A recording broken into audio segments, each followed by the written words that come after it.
আসসালামু আলাইকুম প্রিয় বন্ধুরা।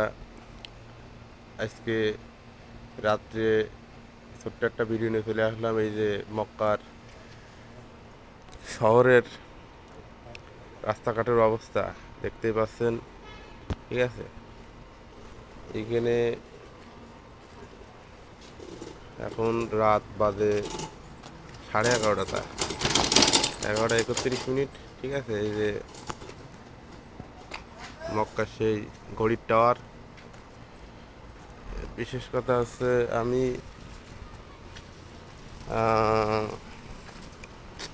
শুয়েছিলাম, কিন্তু কিছুটা খিদে আর কি উপভোগ করছিলাম, ক্ষুধা, ঠিক আছে। ক্ষুধা উপভোগ করছিলাম, এই কারণে যাচ্ছি বাকালায়। অবশ্যই সন্ধ্যার সময় ভারী খাবার খাইছি, এখন বাকালায় যাচ্ছি।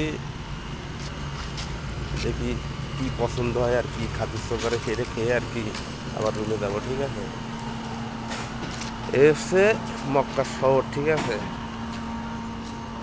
এখানে দিনে মানে মানুষ ঘুমায়, আর রাত্রে এগের আর কি বিশেষ কাজ যদি থাকে সেগুলো আর কি রাত্রে মিটায়, ঠিক আছে। তাহলে শুধু মক্কা নগরই না, সমস্ত সৌদি আরব হিসেব কিতাবেই যারা এখানকার স্থানীয়, ঠিক আছে, তারা তো দিনের বেলায় ঘুমায়, ঠিক আছে। আর রাত হলে যাই হোক, এই যে বাকালা দোকান, ঠিক আছে, আরবিতে বলে বাকালা। যাই হোক, সবাইকে জানাই শুভরাত্রি। সবাই ভালো থাকবেন, সুস্থ থাকবেন, সবার জন্য দোয়া রইল। খোদা হাফেজ।